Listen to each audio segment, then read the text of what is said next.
টাঙ্গাইলের বিস্তীর্ণ চরাঞ্চলে ব্যাপকভাবে আবাদ করা হচ্ছে তামাক।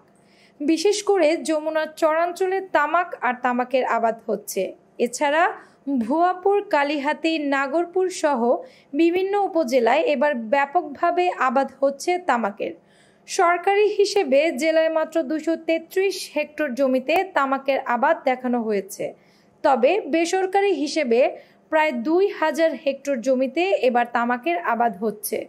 বহুজাতিক সহ টোবাকো কোম্পানিগুলো অগ্রিম দাদন দেয় তামাক আবাদে।